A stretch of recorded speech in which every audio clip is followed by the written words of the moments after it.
Fala galera, tudo bem? Professor João Godoy de Biologia do Zeus Prepara Mais Enem. E hoje nós vamos começar a aula parte 2 de relações ecológicas, tá bom? Na aula passada nós falamos das relações intraespecíficas, aquelas que são feitas por indivíduos de uma mesma espécie. Hoje, a aula é de relações interespecíficas, ou seja, aquelas relações entre indivíduos de espécies diferentes. Vamos lá. Vamos começar pelas relações harmônicas. A primeira delas, protocooperação, positiva para ambos, mas que não é obrigatória para esses participantes. Ou seja, os indivíduos conseguiriam viver tranquilamente sem essa relação, mas quando ela acontece, ambos são beneficiados. Um exemplo bacana para nós vermos é entre o jacaré e o pássaro palito. O jacaré abre a sua boca e permite que o pássaro palito retire os excessos de carne que ficou nos dentes do jacaré. Ou seja, o pássaro palito é beneficiado, pois se alimenta, e o jacaré é beneficiado, pois diminui a proliferação de bactérias na sua boca. Do outro lado, nós temos o mutualismo, mas dessa vez é obrigatório essa relação para a existência dos participantes. Um exemplo bacana é entre os bovinos e as bactérias que vivem em seus tubos digestórios. As bactérias fazem a digestão da celulose para os bovinos, enquanto eles dão abrigo às bactérias. Agora nós vamos falar de comensalismo. Quando você ler a palavra comensalismo, pense em comer. Um animal se beneficia, enquanto para o outro é neutro.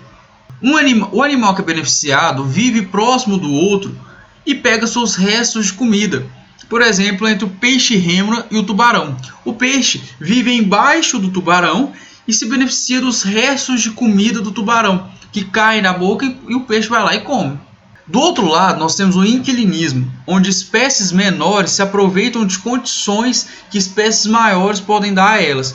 No nosso exemplo, nós temos as orquídeas, que crescem na parte de cima de árvores de grande porte e assim conseguem ter um maior acesso à energia solar. Agora nós vamos falar das relações desarmônicas. A primeira dela é o parasitismo, onde o indivíduo consegue obter vantagem sobre o outro. Por exemplo, vermes e o ser humano. Existem espécies de vermes que vivem dentro do nosso tubo digestório e roubam nossos nutrientes. Há casos tão sérios que são necessários processos cirúrgicos para resolver. Bom, agora nós vamos falar do predatismo, onde um indivíduo mata outro indivíduo para se alimentar. Quando nós falamos sobre o predatismo no primeiro estágio da cadeia alimentar, que é o tema da nossa próxima aula, nós chamamos de herbivoria, quando um animal herbívoro mata a parte viva de uma planta para se alimentar. Bom, agora vamos falar sobre amensalismo, indivíduos que secretam substâncias para inibir o crescimento de outras espécies, como exemplo, fungos e bactérias. É nesse exemplo, é o contexto desse exemplo que nasce os antibióticos. Nós vamos falar disso lá no Instagram, tá bom? Sigam a gente lá para discutirmos um pouco sobre essa relação entre fungos e bactérias e o surgimento dos antibióticos, tá bom? Agora, para encerrarmos, vamos falar da competição. Animais que dividem, que se sobrepõem no mesmo nicho ecológico. Por exemplo, animais que comem pequenos roedores. Se esses animais estiverem na mesma região, eles vão ter que competir por esses pequenos roedores.